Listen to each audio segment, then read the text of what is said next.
وہی تو ہے جس نے مومنوں کے دلوں پر تسکین نازل فرمائی تاکہ ان کے ایمان کے ساتھ اور ایمان بڑھے. اور آسمانوں اور زمین کے لشکر سب اللہ ہی کے ہیں، اور اللہ جاننے والا ہے، حکمت والا ہے.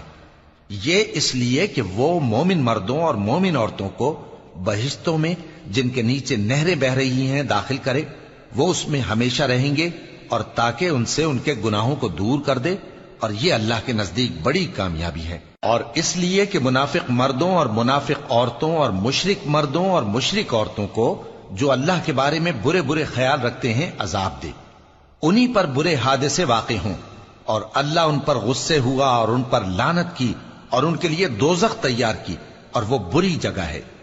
اور آسمانوں اور زمین کے لشکر اللہ ہی کے ہیں، اور اللہ غالب ہے، حکمت والا ہے. اے نبی، ہم نے تم کو احوال بتانے والا اور خوشخبری سنانے والا اور خبردار کرنے والا بنا کر بھیجا ہے تاکہ مسلمانوں تم لوگ اللہ پر اور اس کے پیغمبر پر ایمان رکھو اور اس کی مدد کرو اور اس کی تعظیم کرو اور صبح و شام اس کی تسبیح کرتے رہو. اے نبی، جو لوگ تم سے بیعت کرتے ہیں وہ در حقیقت اللہ سے بیعت کرتے ہیں. اللہ کا ہاتھ ان کے ہاتھوں پر ہے. پھر جو شخص عہد کو توڑے تو عہد توڑنے کا نقصان اسی کو ہے، اور جو اس بات کو جس کا اس نے اللہ سے عہد کیا ہے پورا کرے تو وہ اسے عنقریب اجر عظیم دے گا. اے نبی، جو گنوار پیچھے رہ گئے وہ تم سے کہیں گے کہ ہم کو ہمارے مال اور اہل و عیال نے روک رکھا تھا، سو آپ ہمارے لیے اللہ سے بخشش مانگیں.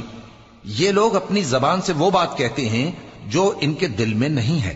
کہہ دو کہ اگر اللہ تم لوگوں کو نقصان پہنچانا چاہے یا تمہیں فائدہ پہنچانے کا ارادہ فرمائے تو کون ہے جو اس کے سامنے تمہارے لیے کسی بات کا کچھ اختیار رکھے؟ کوئی نہیں، بلکہ جو کچھ تم کرتے ہو اللہ اس سے واقف ہے. بات یہ ہے کہ تم لوگ یہ سمجھ بیٹھے تھے کہ پیغمبر اور مومن اپنے اہل و عیال میں کبھی لوٹ کر آنے ہی کے نہیں، اور یہی بات تمہارے دلوں کو اچھی معلوم ہوئی اور اسی وجہ سے تم نے برے برے خیال کیے اور آخر کار تم ہلاکت میں پڑ گئے. اور جو شخص اللہ پر اور اس کے پیغمبر پر ایمان نہ لائے تو ہم نے ایسے کافروں کے لیے آگ تیار کر رکھی ہے. اور آسمانوں اور زمین کی حکومت اللہ ہی کی ہے، وہ جسے چاہے بخشے اور جسے چاہے سزا دے، اور اللہ بخشنے والا ہے، مہربان ہے. جب تم لوگ مال غنیمت لینے چلو گے تو جو لوگ پیچھے رہ گئے تھے وہ کہیں گے ہمیں بھی اجازت دیجئے کہ آپ کے ساتھ چلیں. یہ چاہتے ہیں کہ اللہ کے قول کو بدل دیں. کہہ دو کہ تم ہرگز ہمارے ساتھ نہیں چل سکتے، اسی طرح اللہ نے پہلے سے فرما دیا ہے. پھر کہیں گے نہیں، تم تو ہم سے حسد کرتے ہو. بات یہ ہے کہ یہ لوگ سمجھتے ہی نہیں مگر بہت کم. اے نبی، جو گنوار پیچھے رہ گئے تھے ان سے کہہ دو کہ تم جلد ایک سخت جنگجو قوم کے ساتھ جنگ کے لیے بلائے جاؤ گے.